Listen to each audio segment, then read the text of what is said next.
Hello everyone. Last lecture में हमने क्या स्टडी किया था? ऑपरेशन एम्पलीफायर के टाइप्स के बारे में। Open loop, positive feedback, negative feedback, इन सभी का बेसिक इंट्रो स्टडी किया था, राइट। अब आज की क्लास में हम लोग क्या करने वाले हैं? नेगेटिव फीडबैक के बारे में डिटेल से स्टडी करने वाले हैं। Negative feedback op amp. यहाँ पर देखो, ये हमने ऑपरेशन एम्पलीफायर बना दिया है। माइनस पॉजिटिव ये इसका इन्वर्टिंग टर्मिनल है और ये इसका नॉन इन्वर्टिंग टर्मिनल है। यहाँ पर रजिस्टेंसेस कनेक्ट कर दी गई है R1 R2। इधर हमें पता है कि हम लोग आउटपुट लेते हैं, इसको VO कर दो, राइट। अब यहाँ पर सबसे पहले तो ये समझो कि फीडबैक का मतलब क्या होता है। फीडबैक का मतलब होता है आउटपुट के कुछ पार्ट को इनपुट में वापस भेजना, राइट। यहाँ पर हम लोग को लिखा हुआ है नेगेटिव फीडबैक।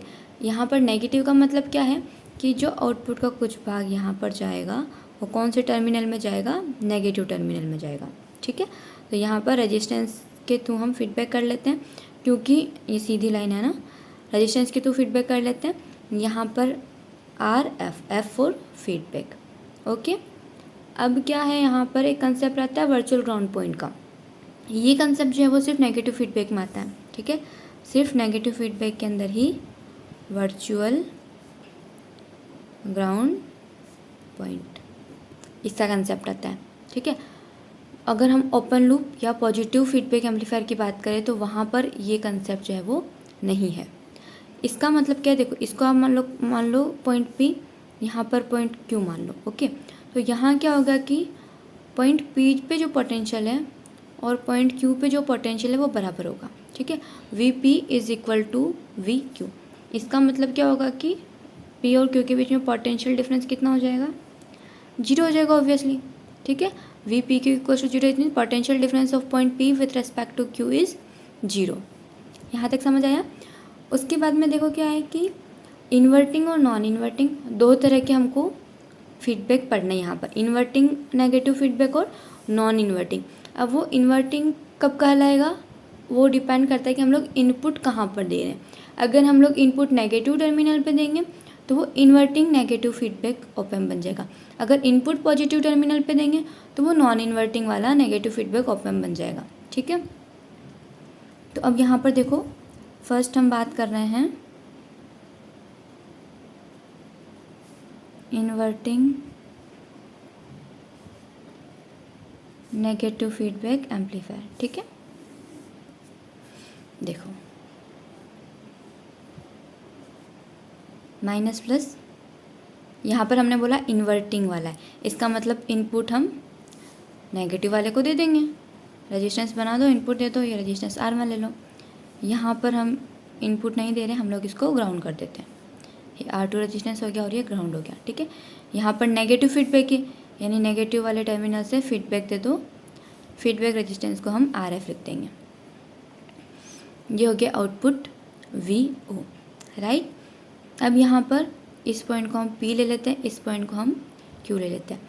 अब ऑपरेशन एम्पलीफायर की कैरेक्टरिस्टिक्स क्या होती है कि इसका जो इंटरनल इम्पीडेंस होता है ना वो बहुत हाई होता है, और आइडियली अगर हम बात करें तो इनफाइनाइट होता है, ठीक है। इंटरनल इम्पीडेंस आंतरिक प्रतिबाधा ओके कैसा होता है? Very high.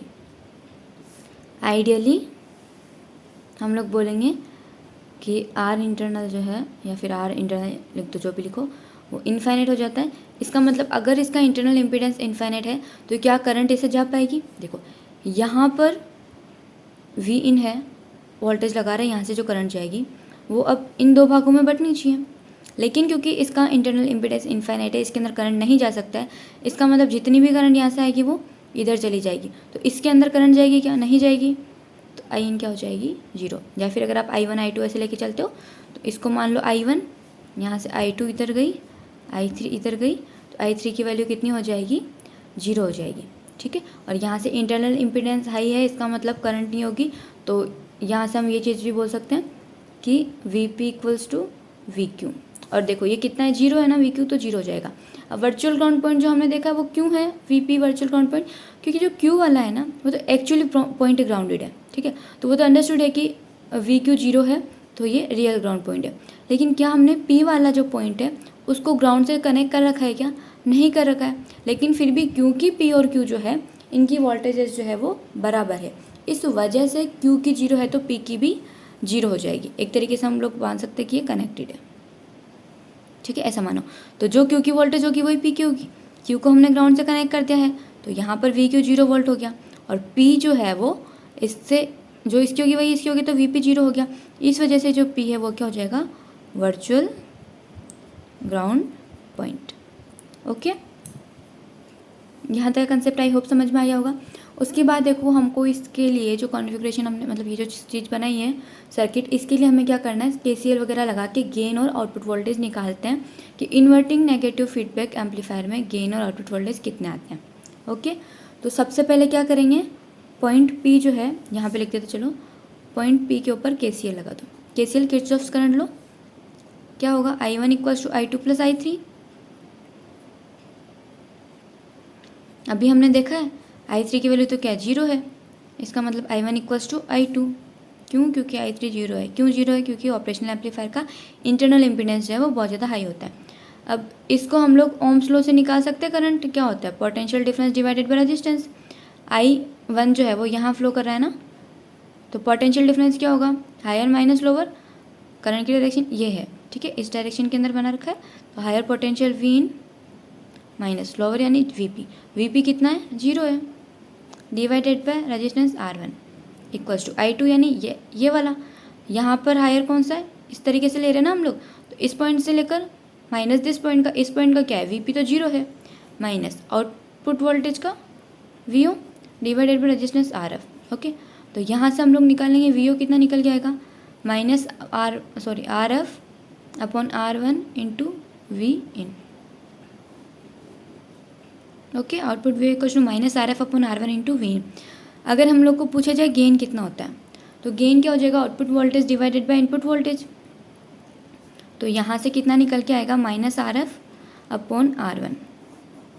किसके लिए, ये इन्वर्टिंग नेगेटिव फीडबैक एम्पलीफायर के लिए है।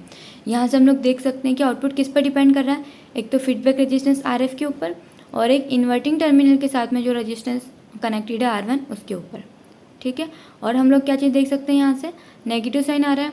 नेगेटिव से ऑब्वियस है कि इनपुट और आउटपुट में कितना फेज डिफरेंस है, 180 डिग्री का है, ठीक है। तो आप लोग यहाँ तक का एक बार स्क्रीनशॉट ले लीजिए। इसके बाद हम लोग क्या करते हैं, इससे रिलेटेड क्वेश्चन सॉल्व करते हैं। यहाँ पर क्या क्या चीज़ें समझने की थी, नेगेटिव फीडबैक ऑप एम्प कब होगा, जब फीडबैक नेगेटिव पे दिया जाएगा, ठीक है। इन्वर्टिंग कब होगा, जब इनपुट वोल्टेज जो है वो वीन जो है वो इन्वर्टिंग वाले पे दिया जाएगा। वर्चुअल ग्राउंड का कंसेप्ट क्या होता है, ये तो सीधा ग्राउंडेड है लेकिन ये पॉइंट ग्राउंड से कनेक्टेड नहीं है, लेकिन फिर भी क्योंकि इंटरनल इंपीडेंस हाई होती है, वीपी वी क्यू के बराबर होता है, तो यहाँ से ये 0 हो जाता है, इसलिए ये है। फिर हमने केसीएल यूज़ किया, ओम्स लॉ यूज़ किया, और यहाँ से हम लोग ये फॉर्मूला निकाल के लाए हैं। ओके, अब देखो एक क्वेश्चन करके देखते हैं।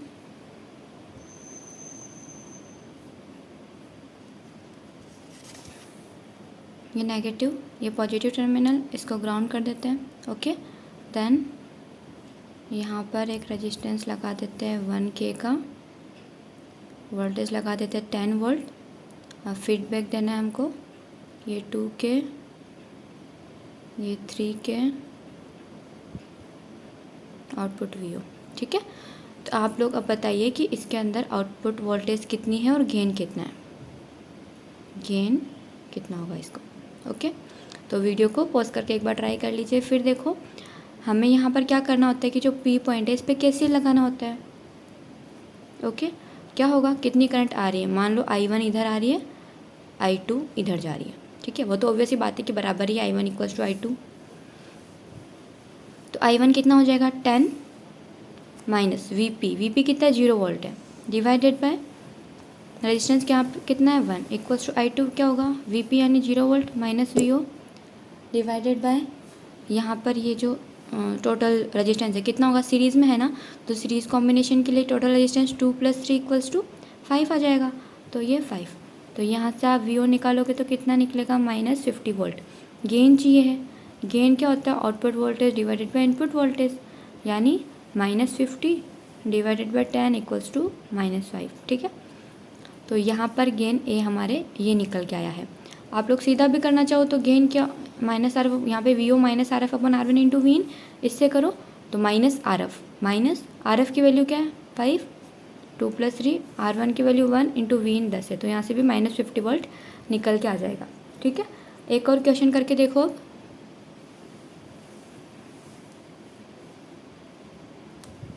माइनस प्लस यहाँ पर 1 के रजिस्टेंस लगा के ग्राउंड कर दिया, ठीक है। फिर क्या होगा, ये 3 वोल्ट है, ये 2 के, ठीक है। यहाँ पर हम लोग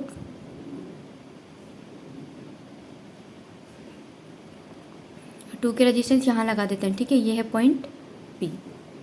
यहाँ पर मान लो एक और रजिस्टेंस है 1 के। नया क्वेश्चन है ना, क्या किया है, ऑप एम्प बना दिया, प्लस वीसीसी माइनस वीसीसी मान लेना। यहाँ पर ये 1 के हैं, ये 1 के हैं, ये 2 के, ये 2 के है, ठीक है। अब आपको क्या करना है, वही गेन निकालना है इसका। कैसे कैलकुलेट करोगे, I1 करंट यहाँ आ रही है, I2 इधर, I3 इधर, I4 इधर, इस तरीके से मानो और कैलकुलेट करो, ठीक है। फिर बताओ आंसर क्या निकल के आ रहा है। वीडियो पॉज करके सॉल्व कर लेना।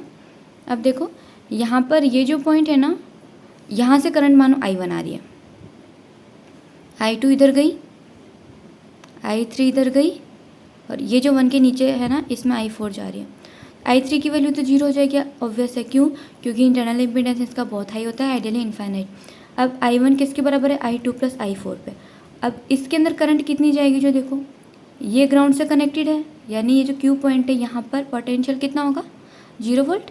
VP/VQ सेम होता है, यहाँ पर भी कितना है, 0 वोल्ट है। हम ले रहे ना इतनी देर से VP 0, अगर यहाँ पर कुछ और होता तो हम VP की वैल्यू 0 नहीं रहते, ये ध्यान रखना, क्योंकि यहाँ पर 0 से कनेक्टेड है Q, इस वजह से VP 0 हो रहा था, ठीक है। अब ये अगर ऐसा है तो यहाँ पर ये जो रेजिस्टेंस का नीचे वाला टर्मिनल है वो किससे कनेक्टेड है, ग्राउंड से, यानी 0 वोल्ट।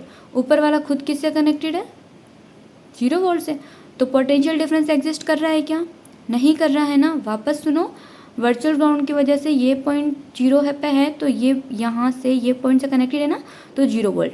नीचे ये ऑलरेडी ग्राउंड से कनेक्टेड है, तो दोनों तरफ इसके 0 वोल्ट है, यानी कोई पोटेंशियल डिफरेंस नहीं है।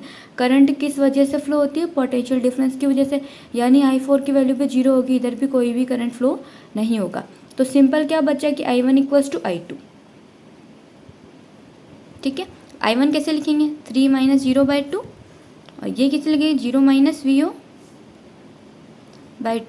2 से 2 कैंसिल, VO कितने से निकल के आएगा, -3 वोल्ट।